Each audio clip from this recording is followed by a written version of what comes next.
a good idea.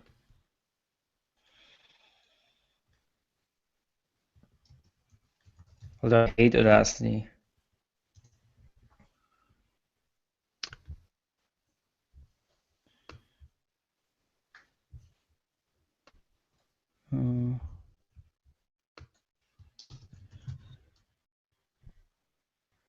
I don't think I have it in the city. I think I'll have to use QuickTime again. Test.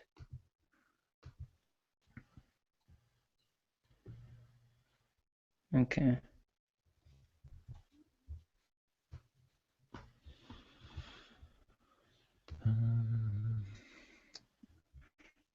Can you, Brian, go in your audio settings and just make sure that your microphone is selected both in system preferences and in whatever app you're using to record?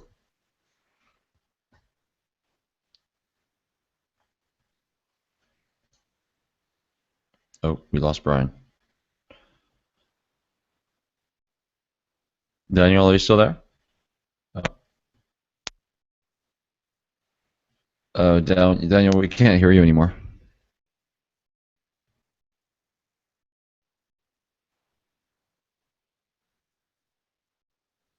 I can't hear anyone. Can anybody hear me?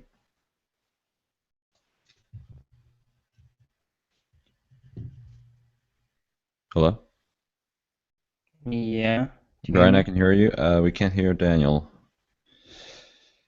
He can hear us. I have a problem. It says I can't. I'm not able to load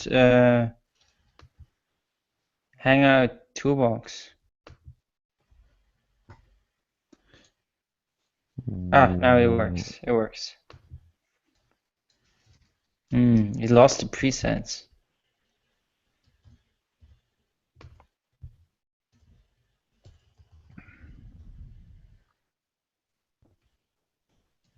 Oh, yeah. When are we going to do the ads? Which one are we doing first?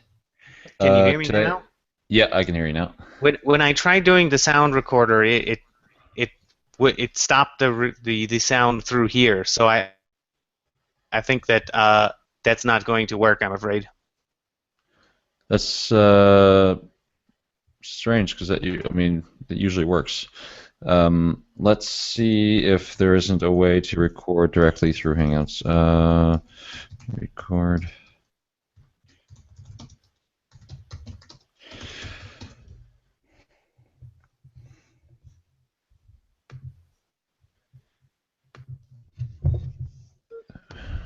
Really, there shouldn't be any. There shouldn't be a reason why you wouldn't be able to record at the same time. That's strange. Could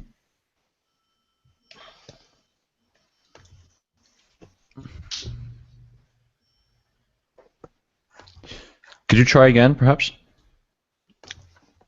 Yeah, just a sec.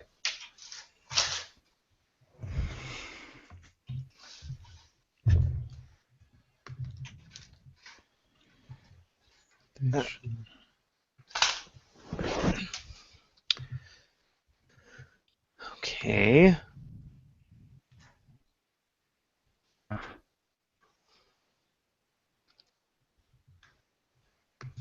Okay, I'm about to test it. So if I Okay. if I go out, can you hear me? Yeah. Okay. Great.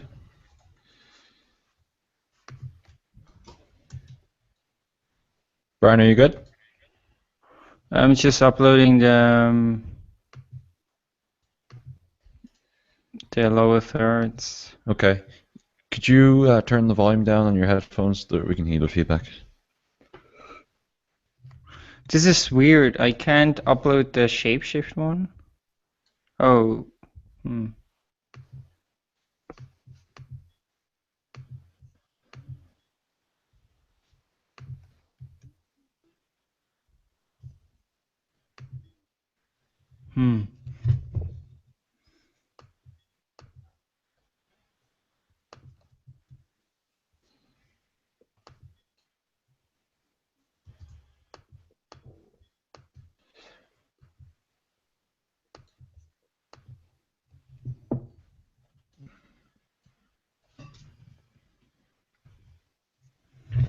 Yeah, there's some problem here.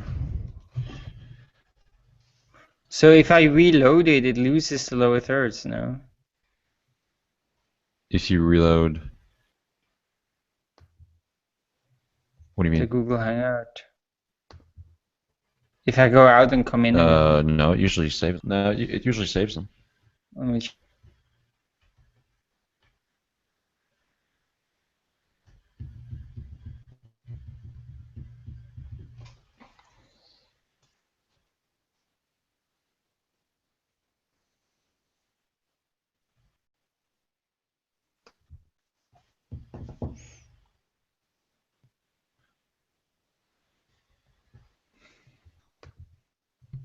Oh, didn't.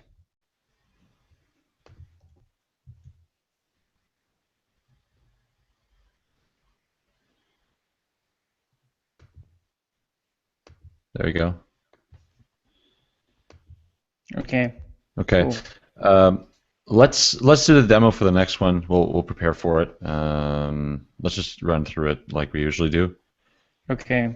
And let's do, so last time it was gems first, so we'll do ShapeShift first, and then gems. And we talk about the zero confirmation thing now. Sure, okay. And just by the way, at the end, I'd like to mention the fact that we're looking for a graphic designer. Yeah, I saw it. Okay, cool. Everybody recording? Oh, no.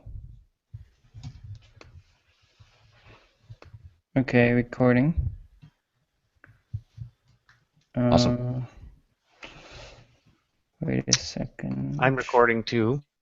Sweet.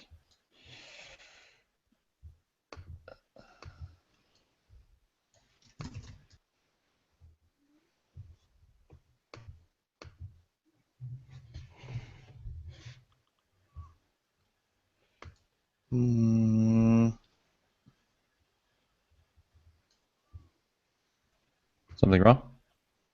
Well, it doesn't look like it's actually getting my my microphone. I'm just seeing a white or a blue line.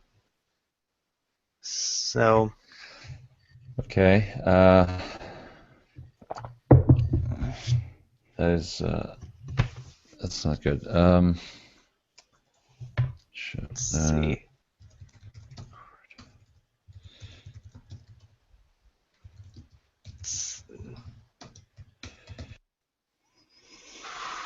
References, devices, recording.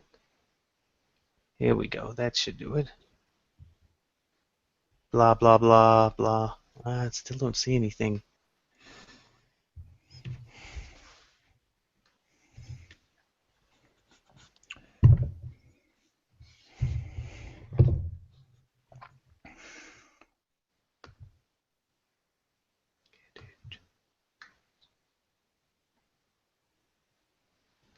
Test.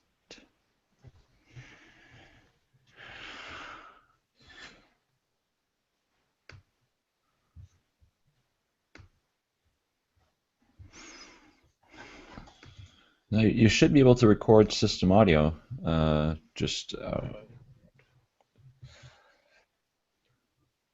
mean your mic rather. Yeah, I'm sorry, guys. I thought I had this sorted out, but I went to file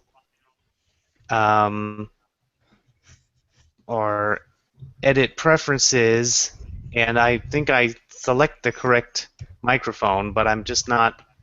Oh, it's coming out now. Okay, it's good. All right, cool. So everybody's recording. Everybody's good.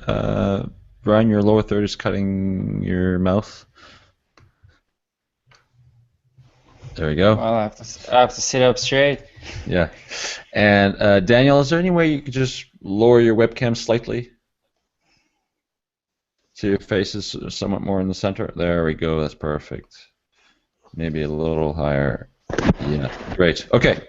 All right, guys. We're good? Yep. Here.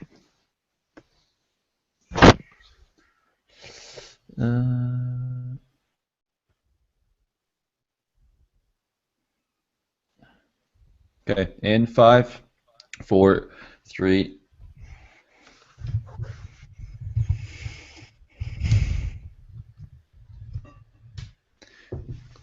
Hello, welcome to Epicenter Bitcoin, the show which talks about the technologies, projects, and startups driving decentralization and the global cryptocurrency revolution. My name is Sébastien Couture. And my name is Fabian Crain. So we're here today with Daniel Krawisz, and he is the Director of Research of the Nakamoto Institute. So he's also a libertarian, so I'm particularly excited about that aspect because, as we all know, there is a strong libertarian side in Bitcoin, a strong libertarian background, and we have sort of also deliberately chosen not to do an ideological show, not to do a political show, but at the same time, we totally realize this is an important part of it. So I'm excited that we sort of for the first time perhaps have some time to dive into a little bit of that side of Bitcoin. So thanks for joining us today, Daniel.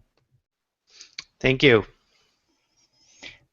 So perhaps let's get started. Do you want to introduce yourself briefly? Tell us a bit about how you got into Bitcoin. Sure.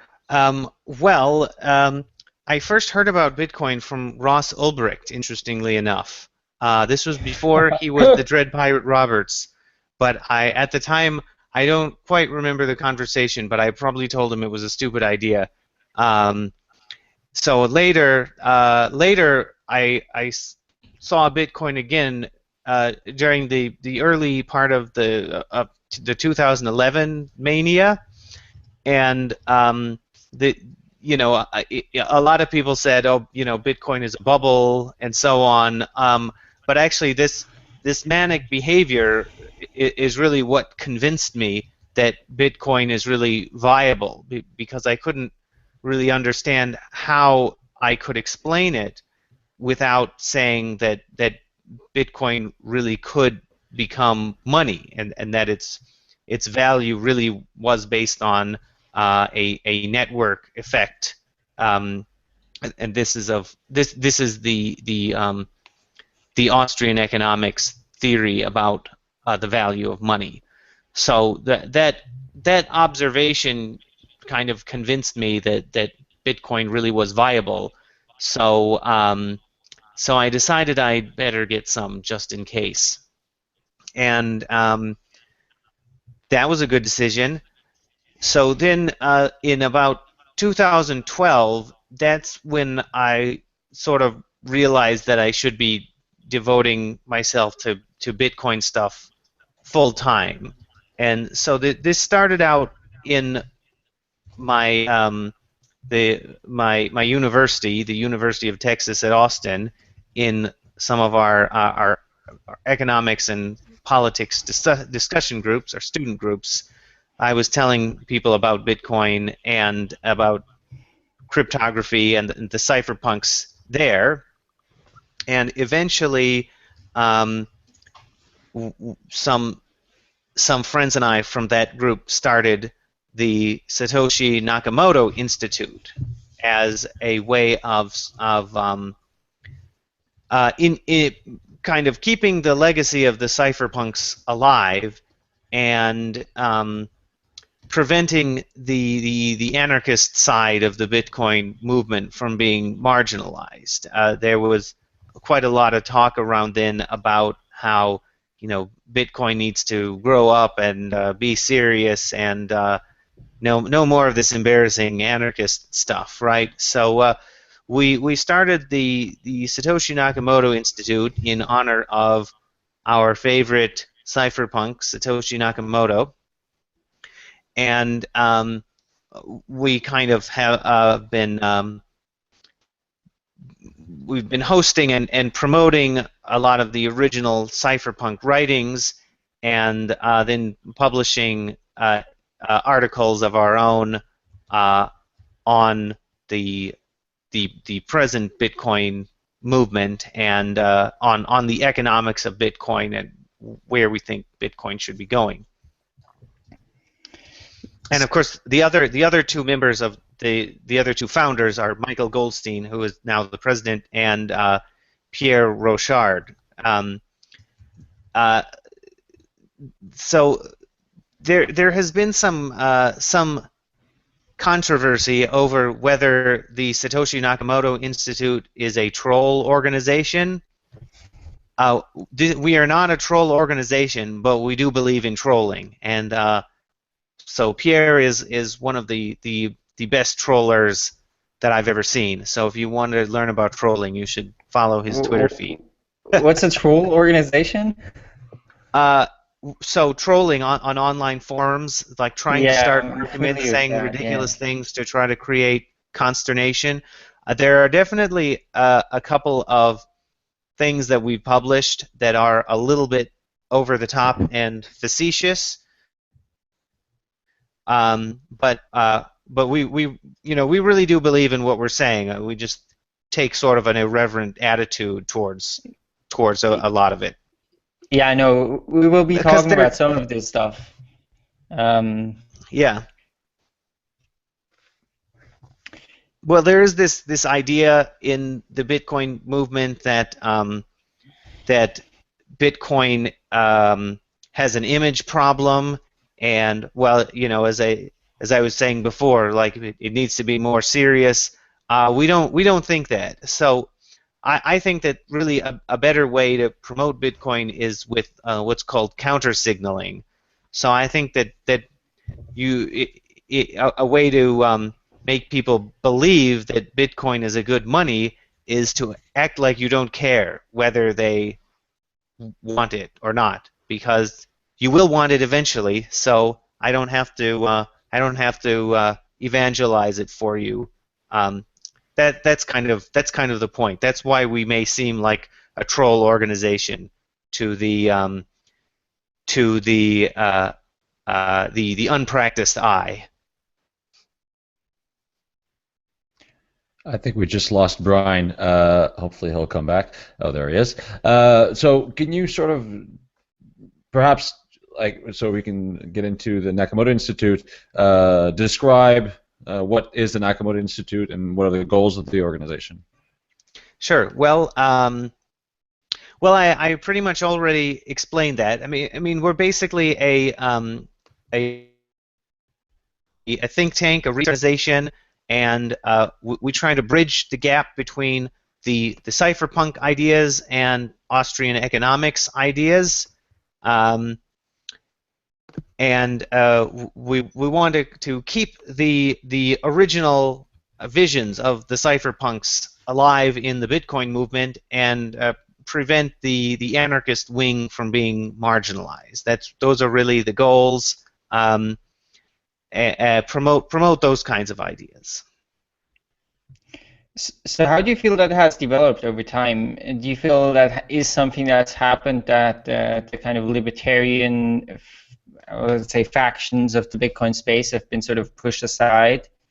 Yeah, that's true to some extent. I mean, I think that the libertarian faction is alive and well, but it's becoming a smaller part of the Bitcoin world. And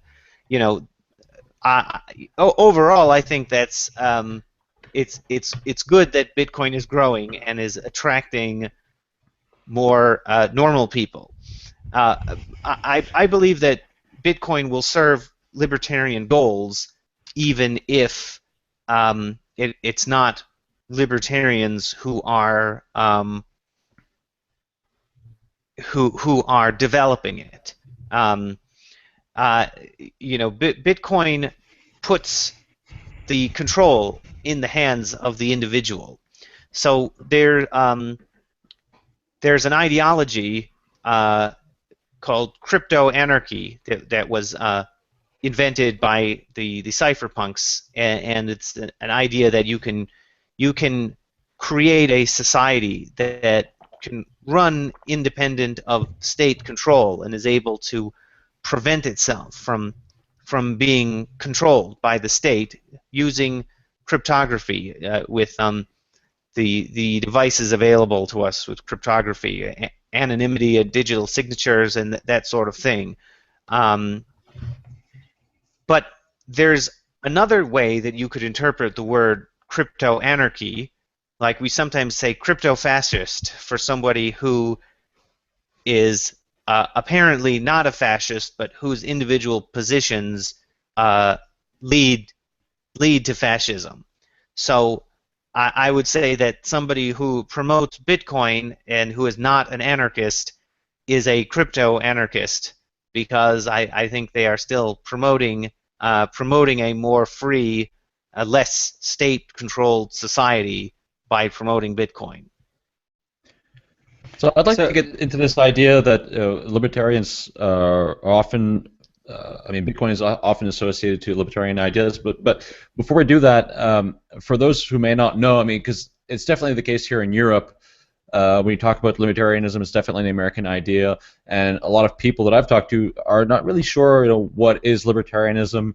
The political scale here is very much just left and right, and there's not much. Uh,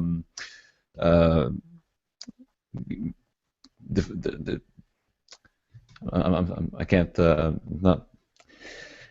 So could you explain yeah, basically what libertarianism is for those who may not know?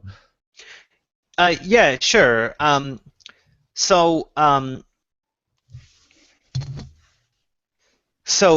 In a nutshell. In a nutshell. yeah. Well, Because I mean, we could talk about it for hours. excuse me. I said we could talk about it for hours, but in a nutshell. Yeah. So one of the basic principles of libertarianism is what's called the non-aggression axiom, and this just means that you don't initiate aggression against other people. So this is something that pretty much everybody understands in ordinary life. So no running up to people and mugging them, and no randomly murdering people who aren't already attacking you, and of course fraud is usually understood to be a kind of aggression, because you make an exchange with somebody, but they don't get what they understand they're supposed to be getting. So this is something that people is obvious to people in their ordinary lives. The difference is that libertarians apply this to government, and we don't think that government is a special kind of organization in any way. It shouldn't be treated differently than someone who starts a corporation or a private club or a mafia or any other kind of human organization. So because a government will impose taxation on people, and it will claim the right to a share of their earnings and a right to impose rules upon them that these people did agree to. They may have been part of an election, but they didn't individually agree to any of these things. So that should all be considered acts of aggression, which the state should not be allowed to initiate on people. So the principle of non-aggression then extends to just imposing things on people. yeah. So when you get into the definition of coercion, then things become kind of tricky. But one kind of good way of thinking about the libertarian world is just imagine the ordinary left-right spectrum in ordinary politics, and then just transpose it into a bunch of people who all think that the state needs to be drastically reduced or eradicated, and that kind of tells you about the different schools of libertarianism, because we have like the right libertarians and the left libertarians, and they're pretty similar to left and right in ordinary politics, except they don't believe in government solutions at all or very little. So this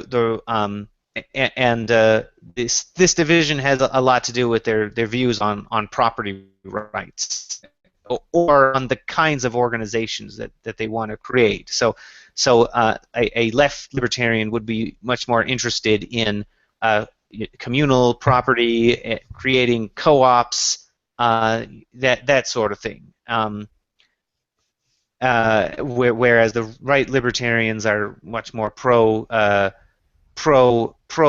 profit-seeking organizations, pro-capitalist, depending on your definition of that.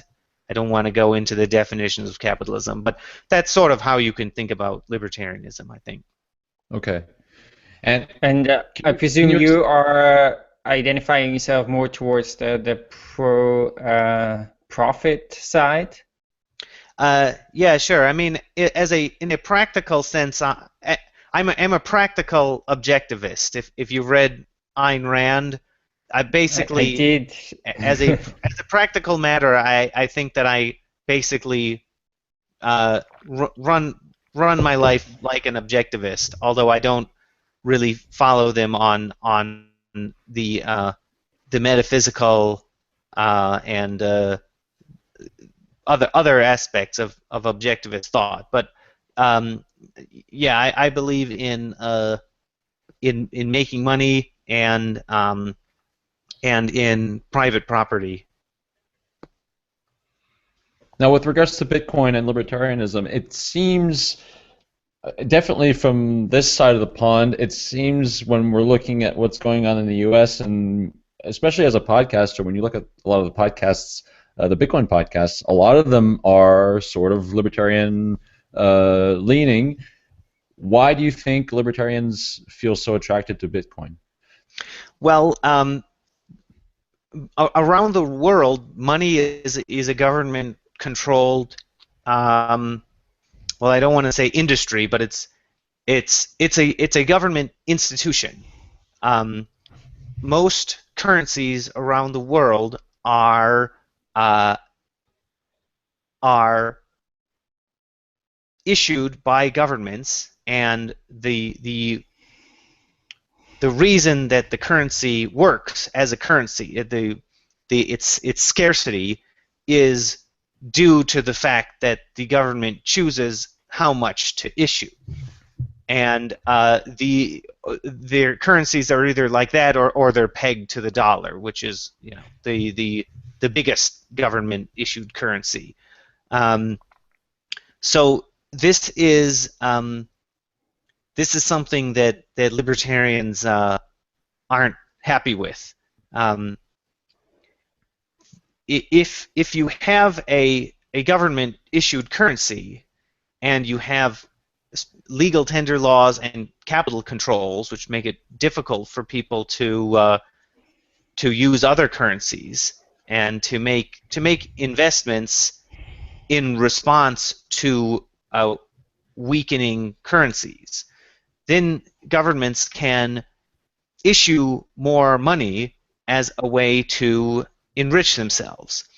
So if you can just create a bunch of money and then spend it, it is effectively, that's like a tax on all wealth among the holders of this currency. So everyone, so if I print a bunch of dollars, everybody who holds dollars is ultimately a little bit poorer as a result. And all governments that issue their own currencies do this. Ultimately, this process can have very grave consequences. It can lead to hyperinflation. It can impoverish a whole nation. It's not a very good way of making money work. So traditionally, libertarians have been very pro gold-based money, but gold has the problem that it is physical and it's costly to transport and protect. and of course, government-issued currencies are much easier. They're digital currencies. We do have cash, of course, still, but most dollars are just numbers in a computer, and the only reason that they are scarce is that the banks have to check in with the Federal Reserve when they move money around, and so there is this centralized consensus process that ensures that new money is only created on the Federal Reserve's terms. Now, Bitcoin is a huge leap forward over this system. It is a system that is absolutely capped at a certain amount, and it is a system that allows you to receive money anywhere without a bank account. Of course, send it too. It's like cash that can be teleported anywhere around the world. It makes commerce independent of government oversight much easier. And of course, this is how we got all these new dark web business models, like the Silk Road and its modern descendants. These are all very wonderful developments for human freedom and human development. Yeah.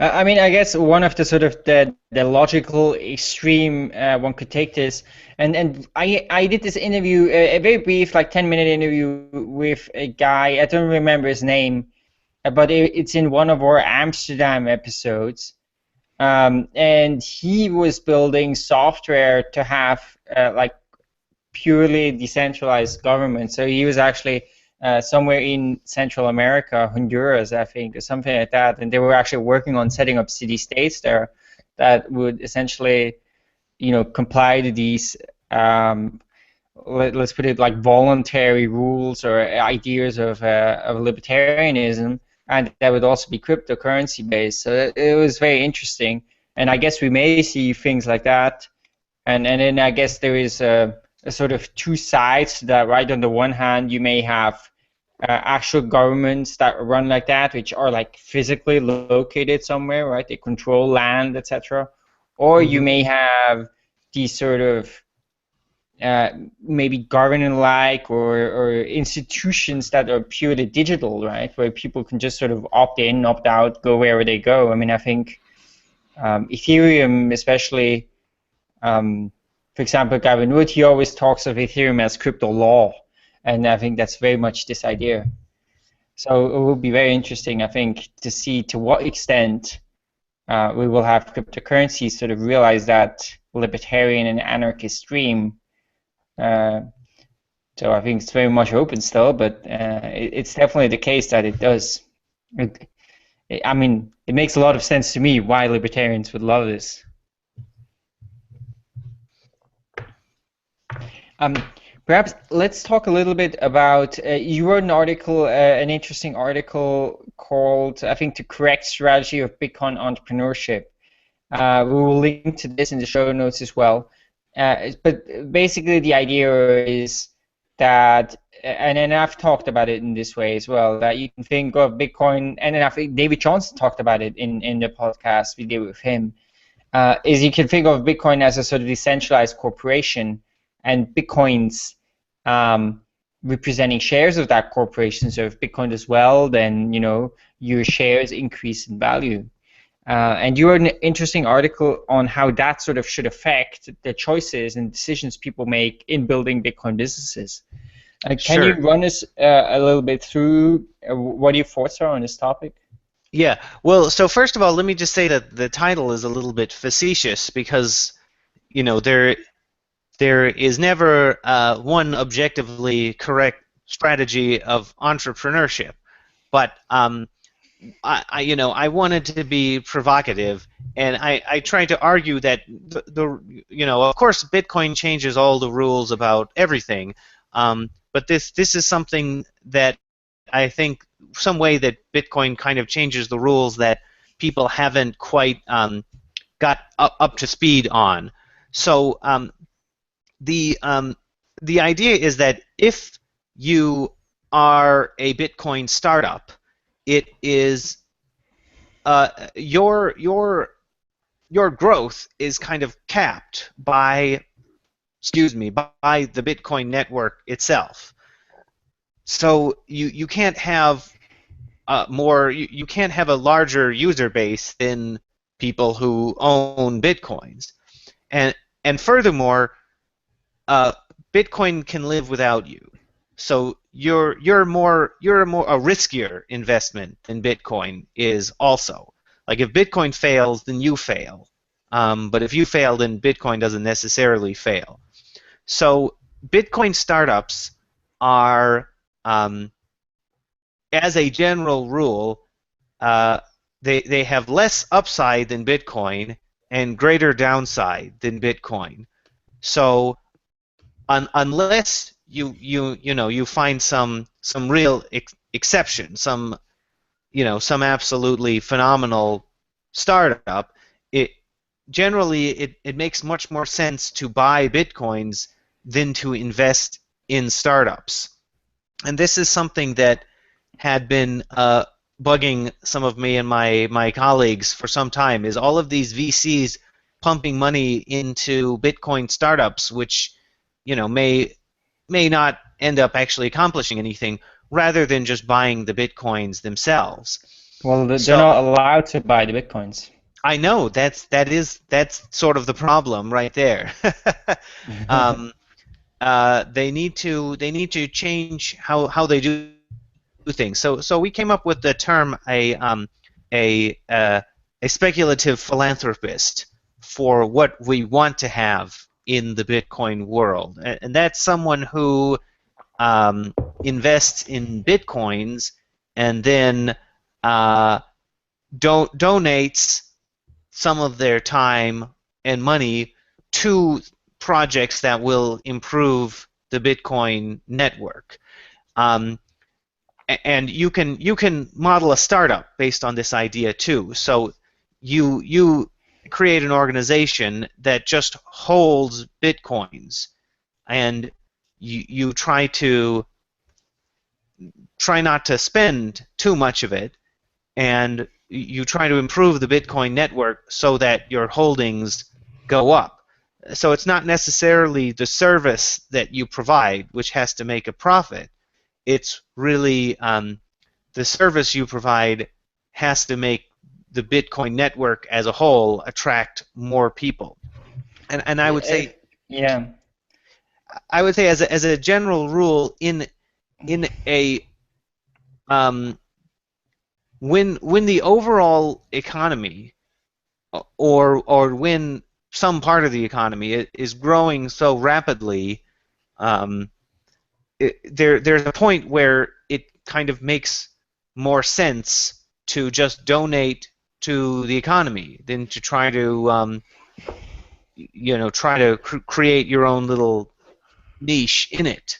But if I may jump in, I think I see like two problems with this argument. So the first one is that this only seems to work if, like, let's say, for example, an organization or a startup is able to become a significant Bitcoin holder at the same time, right? If all you have to invest, or if most of what you have to invest is time and effort, then you can invest that time and effort. But if your project doesn't generate profits, you may not profit very much from the increase in the Bitcoin price.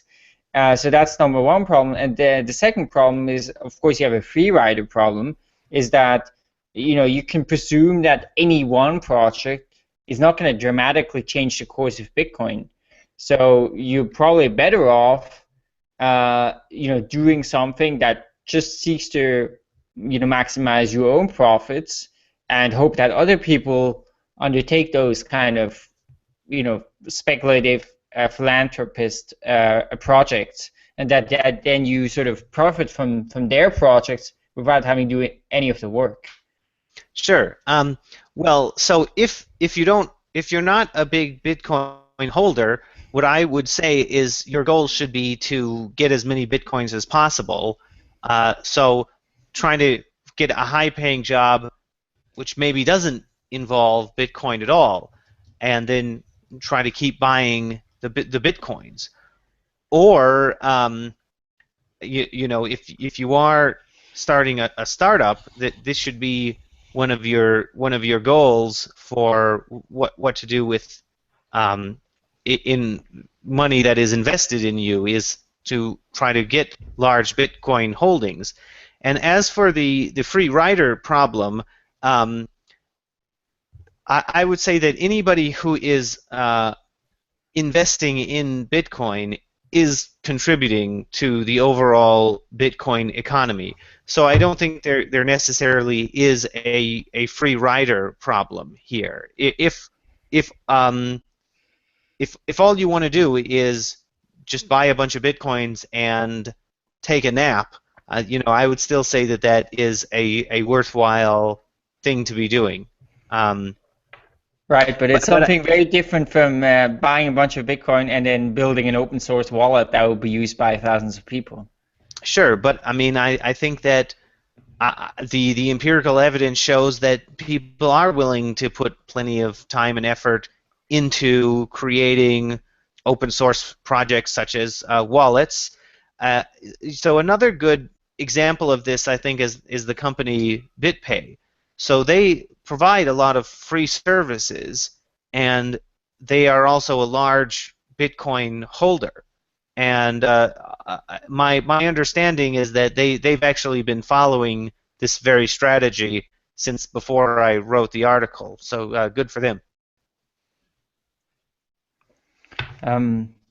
Do you think this is going to continue to be a strategy that's viable, let's say 2 years down the line, or like what if Bitcoin is at $10,000, or do you think if at a certain stage where just the upside is not that big anymore, that then this strategy will not be viable anymore?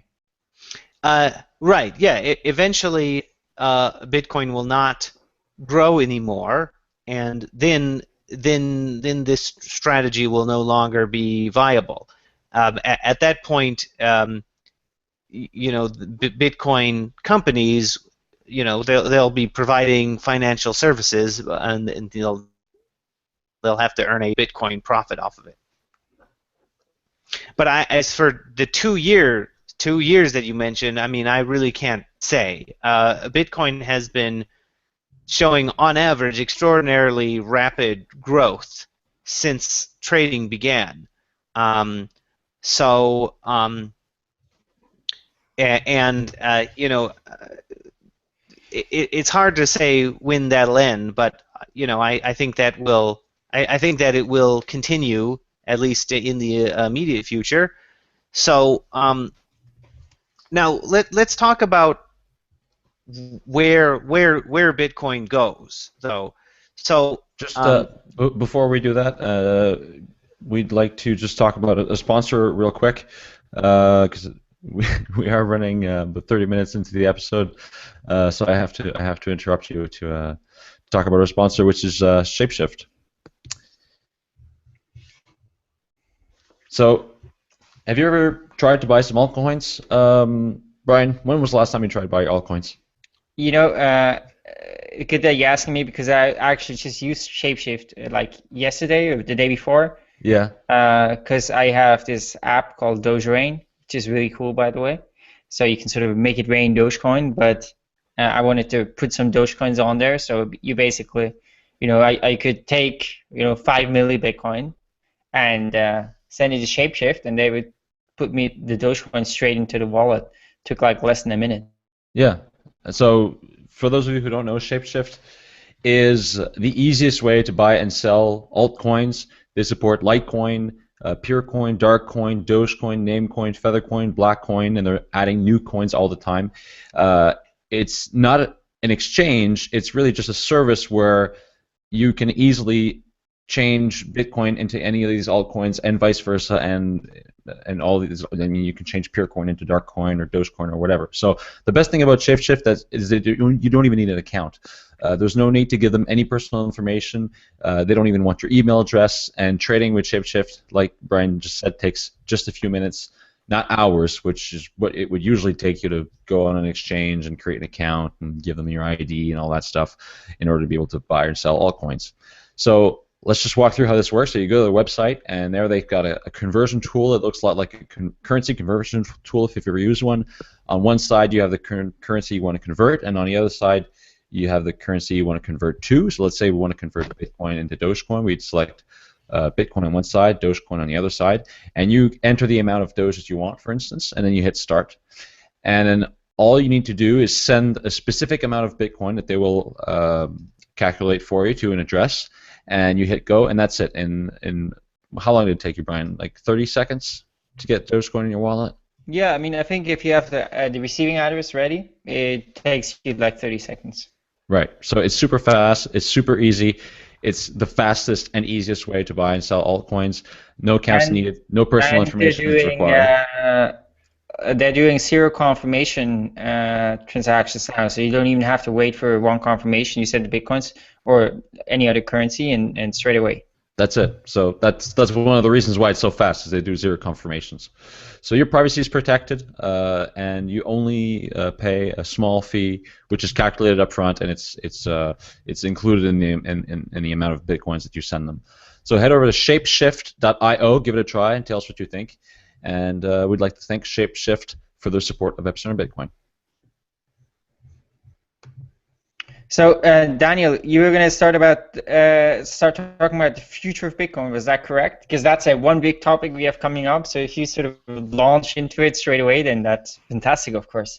Yeah, sure. So, well, you mentioned, maybe Bitcoin hits $10,000 or something. Or 100. So, of course. Yeah. Or whatever. Yeah. But so really the reason that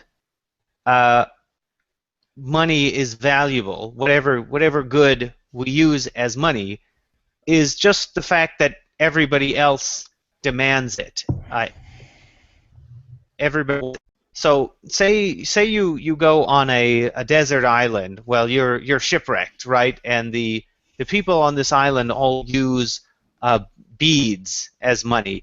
Things that would be completely worthless in your native land, because they could be easily mass-produced or something. But on this island, they don't have the technology for that. These beads seem like a worthless, a thing to you, because you know of the technology that could easily mass-produce them.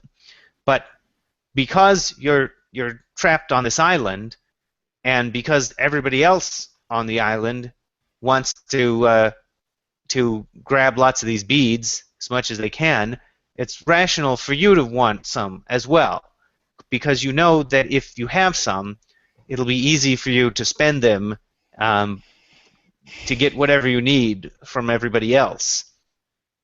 So the reason that you want the money on this island is the fact that everybody else wants it. So there is sort of an inherent network effect with the use of money in an economy. If we have a good that is valuable just because everybody else wants it, and it is competing with another good that is valuable for the same reason, there's an inherent conflict there. Anybody who switches over, so between these two currencies, one of them will have the slightly bigger network than the other. So anyone who moves from the smaller network to the bigger network will be slightly advantaged over how they were before, because there will be just that much more opportunity in the slightly bigger network. But as a result of having moved to the bigger network, they've increased that network, and they've decreased the currency network that they were in originally. So just by switching from one to the other, they've accentuated the difference between these two networks, and they've made the smaller network even smaller and the bigger one even bigger, which accentuates the value difference between the two currencies as well. It makes it even it makes it an even better opportunity for people to leave the smaller network into the larger one. And there isn't any end to this process. The smaller a currency's network is, the less useful it is, the less opportunity it presents to people who are holding it, and the less reason there is to want to collect it. So there's this tendency between currencies, and not just between Bitcoin and altcoins, but for all currencies, there's a tendency for one to emerge and completely dominate and destroy the rest. We haven't. So now people sometimes say, empirically, there are lots and lots of different currencies around. There's dollars and euros and yuan and so on, but this is a relatively recent development in world history. In the 19th century and early 20th centuries, currencies were almost always backed by gold, which effectively means that there was one currency, and that was gold. It was only in the mid-20th century that we started seeing tons and tons of national currencies that are fiat and not backed by gold. That's where this proliferation arose, and since then we have actually seen fewer and fewer currencies. More and more currencies that were originally national fiat currencies become a peg to the dollar, which effectively makes them just not really a currency anymore. They're just like another name for dollars. And we've also seen many of the national currencies of Europe come together into the euro. And of course, that's not a market process doing this, but it is the recognition that standardizing to one form of money is going to be beneficial for everyone involved. Now, we haven't seen a rapid kind of crash that just wastes a bunch of currencies and leaves one in its place, because all of these currencies are managed by central banks, and these banks kind of collude to prevent one from gaining too much over the others. Now, in the Bitcoin world, there isn't anything like the central banks. So there isn't any countervailing tendency to prop up an unstable equilibrium between any of these currencies. So I'm predicting that we will fairly rapidly see the altcoins go down to basically nothing, and Bitcoin continue to be the dominant one. And of course, if Bitcoin is going to succeed, it also has to succeed against all the other national currencies as well. So I think that what we should be working toward is one world currency, which is Bitcoin. Now, this argument that you make that altcoins would ultimately disappear, are you basing that argument only on altcoins that have a unique blockchain, or would that also apply to some of these Appcoins? And maybe we can talk about Appcoins, because you wrote an interesting article about how you feel that Appcoins are not generally a good idea. Would that also apply to Appcoins that are backed by Bitcoin? So counterparty-based apps, etc. Because that's a lot. I mean, that's very similar to what you're saying, in the sense that much like a lot of, like you mentioned, currencies were backed by gold, and then now some currencies are pegged to the dollar. It's very similar, right? I mean, counterparty coins are pegged to Bitcoin. In a way. I don't know enough about counterparty to be able to talk about that thing specifically. I know that it operates on the Bitcoin blockchain, but that doesn't mean that it is actually backed by Bitcoin. If it were backed by Bitcoin, that would mean that there would have to be some organization that was holding a bunch of Bitcoins and which promised to give you a certain set sum of Bitcoin when you gave it a counterparty coin. And I don't think that there's anything like that. Although, you know, for all I know, there could be. If there is, you know, I apologize for you're right. giving the wrong impression. But you actually, to be backed by Bitcoin, you actually need to have somebody holding Bitcoins and guaranteeing to provide them, you know, when on request. I guess there's a distinction by pegged and backed by the network, in the sense that the network effect is there. I mean, counterparty is neither of those, right? All it does is essentially uses Bitcoin blockchain to encode data in that, and then it has its own interpretation of data, which is used to, for example, issue other currencies or do other things. But so I don't know if this is your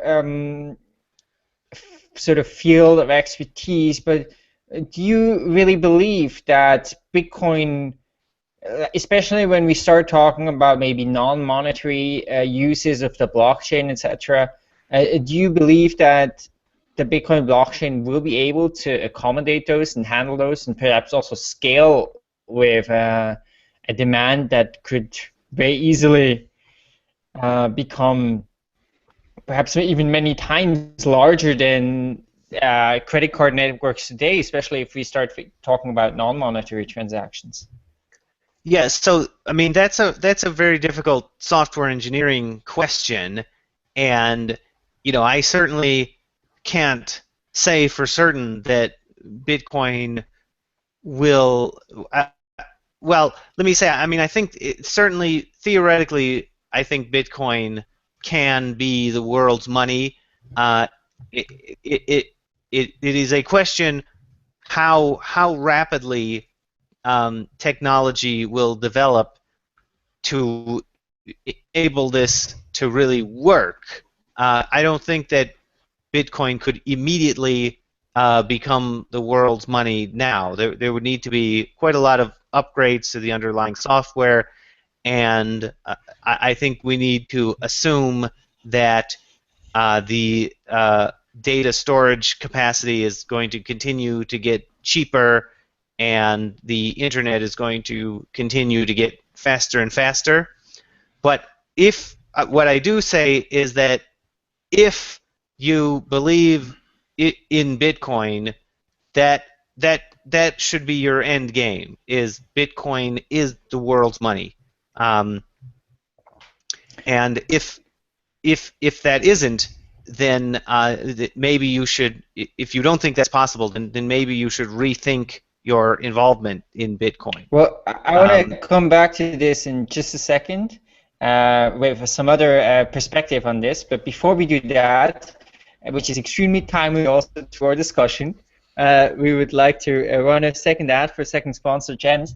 And Gems is basically, well, one of the things they are doing. They're building a social messaging app, and they are also issuing their own currency, so one could call it an Appcoin, I guess.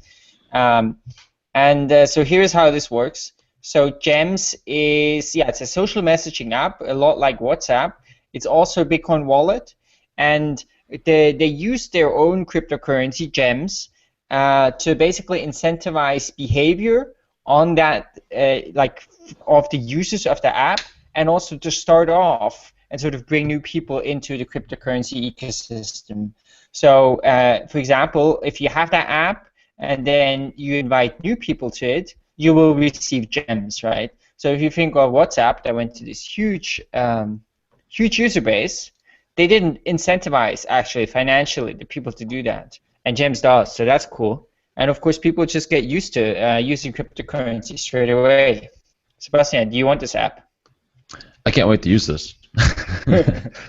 I mean, for one, because I believe that Gems has a real there's real value in what it offers in terms of functionality, being able to have all your conversations encrypted, but also just the I'm very interested in the model that they're trying to build, where people get to pay you for your attention, and this is what we've wanted for so long.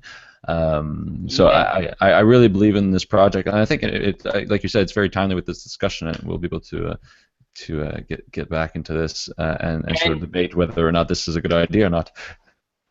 And of course, another side of this is that they are pre-selling that currency, which is sort of also why we are running this ad. So if you want to sort of participate in that and have a stake in that project, you can do so now. And the pre-sale is run by Coinify, so you can go to coinify.com, and so that's Coinify with a K, and you can participate in that pre-sale now.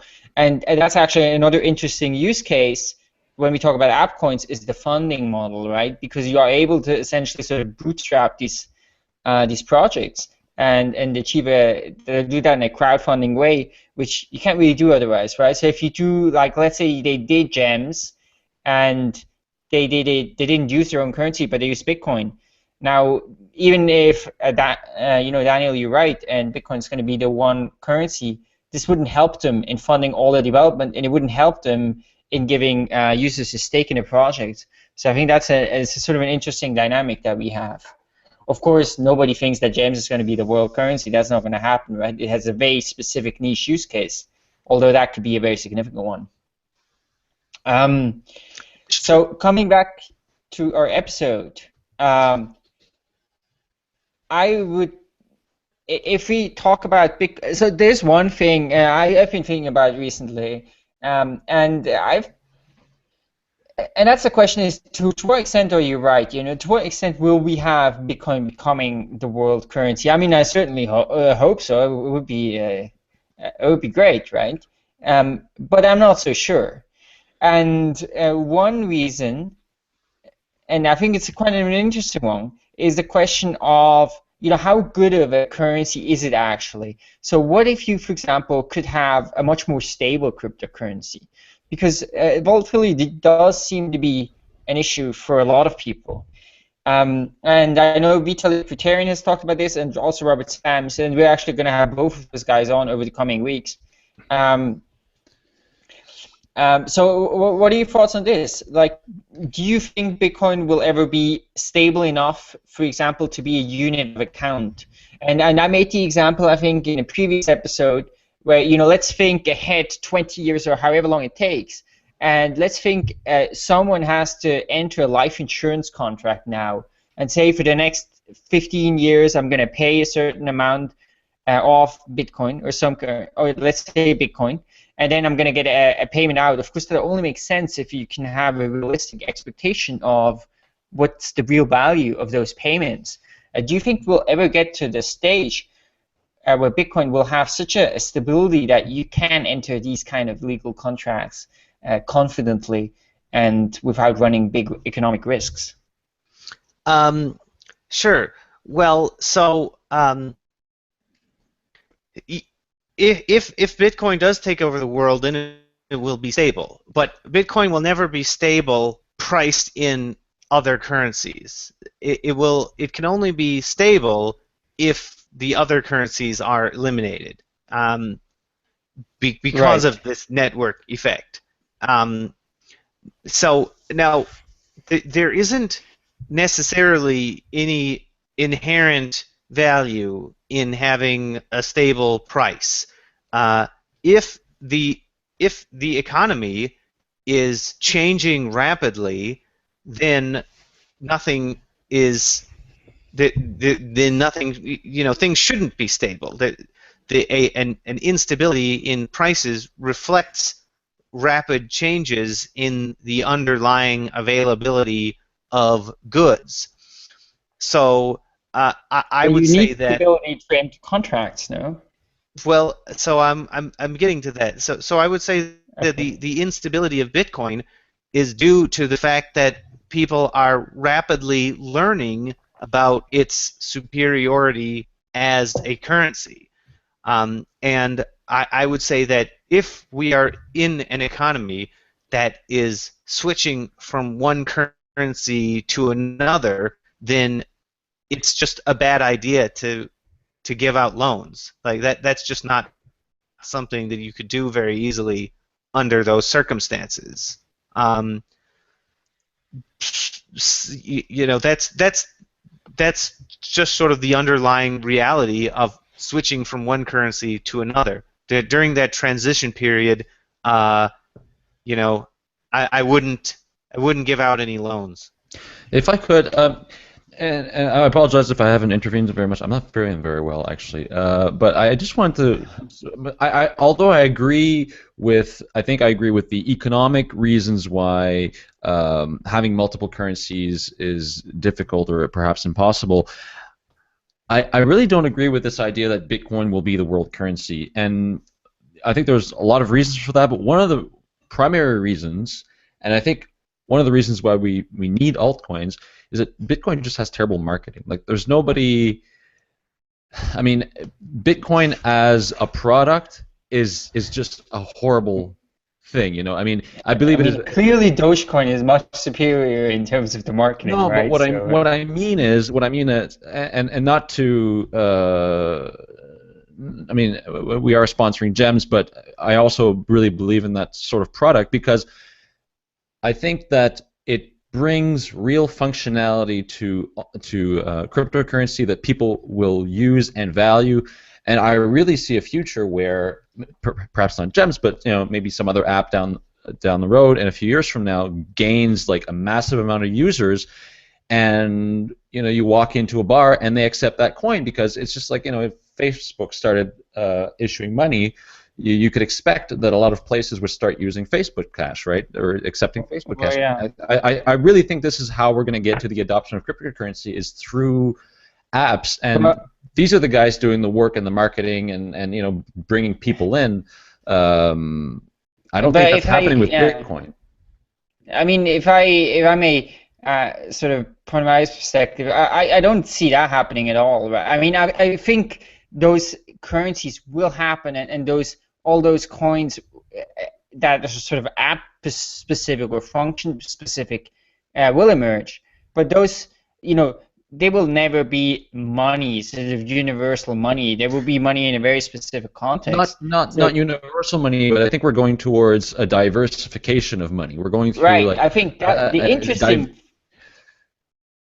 interesting other perspective, right, is maybe you don't need one currency, right? Maybe if you can have instant conversion everywhere that costs you a fraction of a percent, perhaps, let's say 0.1% or something, and I, as a bar owner, can say, I take cryptocurrency. Like, let's say something like ShapeShift is in the middle, and you can just pay with whatever cryptocurrency you want, and the person gets, Bitcoin or whatever cryptocurrency they want.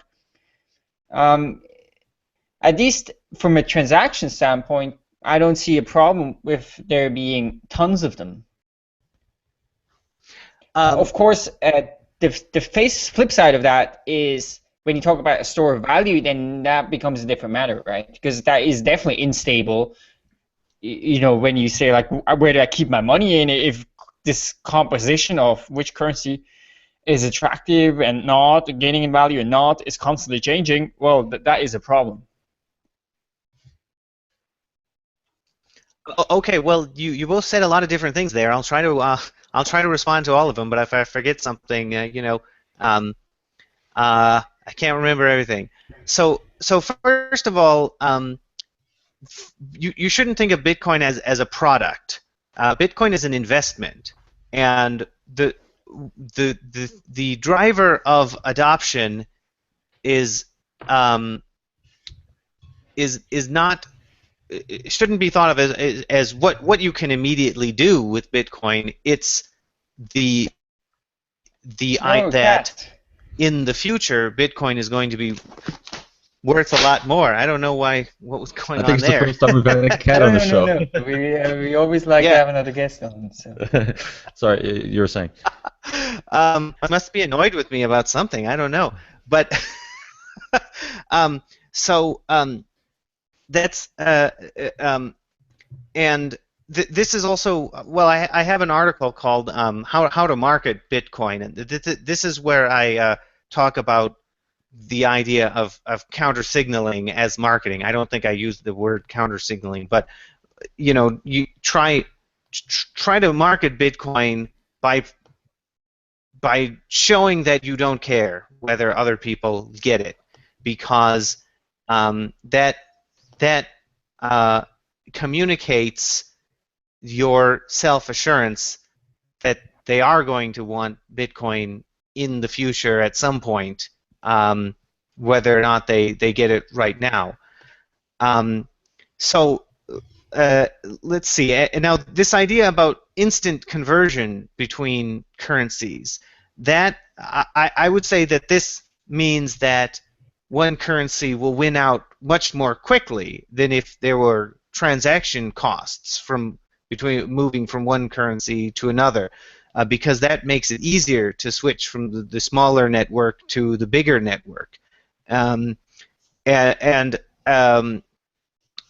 finally, let's talk about this idea of a store of value. I would say that a store of value is not the empirical fact of a good maintaining the same price over a long period of time.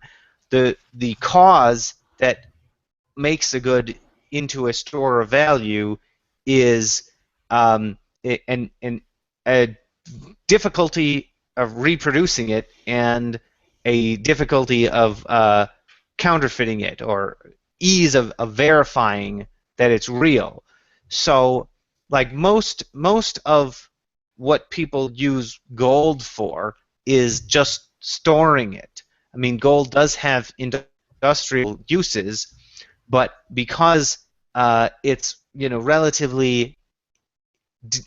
relatively easy to verify that a coin is real gold, and it's very difficult to increase the world supply of gold. That's what allows gold to act as a store of value. And Bitcoin has these same qualities, but even more so. So I would say that the fact that its price is volatile doesn't mean that it's not a store of value. I would say that the fact that it is not reproducible, and that it's easily verifiable, is what makes it a store of value. Now, of course, Bitcoin is different from gold because it depends on branding.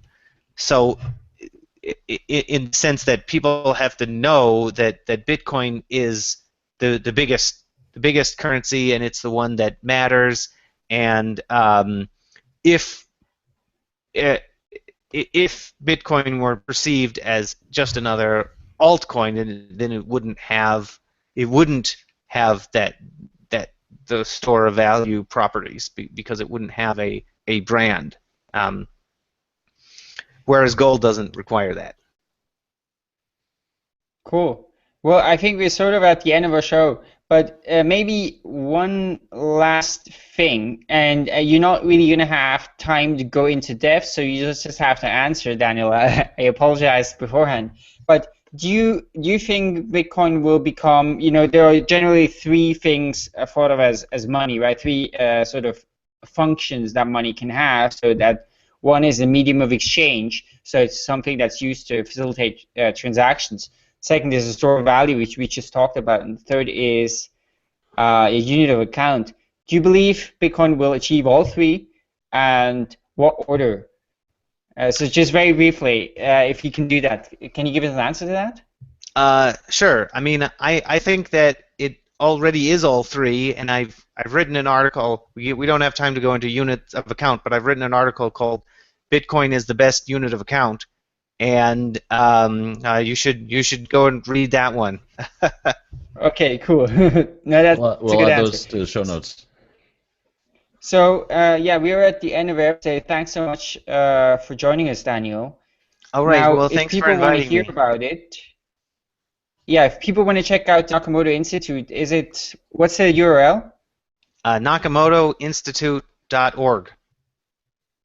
Okay, cool. So, and you also have a podcast. No, you started a podcast called, what was it again? Texas Bitcoin Frontier. That's the organization that started this.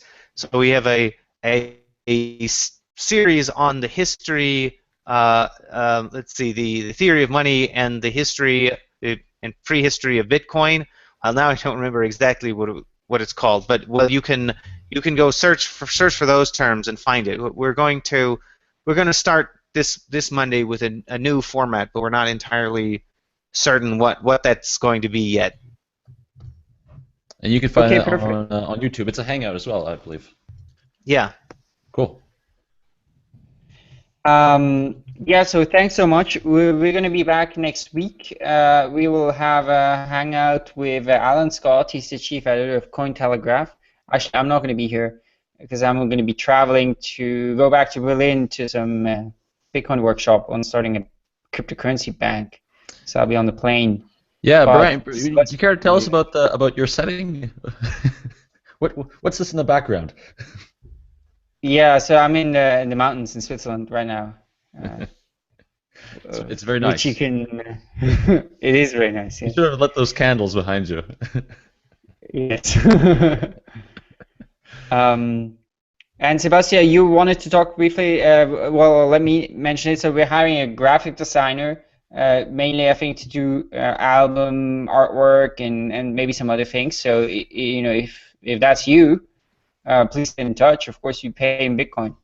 Right. So we're Um, looking for we're looking for actually two types of profiles. We're looking for a graphic designer, but we're also looking for a web designer developer. So the graphic designer we're looking for to do our episode covers. So every time we publish an episode, we do a little episode cover, you know, kind of an album art, and I've been doing that, and I've been doing it horribly, in my opinion. So we're looking for someone who can do that for us professionally and sort of design those covers for every episode. And we're also looking for somebody who can work with us on our new website that we're building.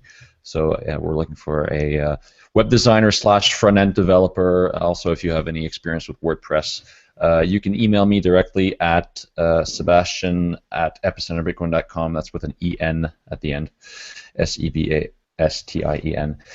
And oh, by the way, the hangout with Alan Scott will be next Sunday at 1800 UTC. That's 10 a.m. Pacific, 1 p.m. Eastern. yeah. So there you go. Well, thanks so much for listening. You can follow us on Twitter at Epicenter BTC or leave us an iTunes review if you please the show, which helps new people find us. And we'll be back next week. Thanks for listening.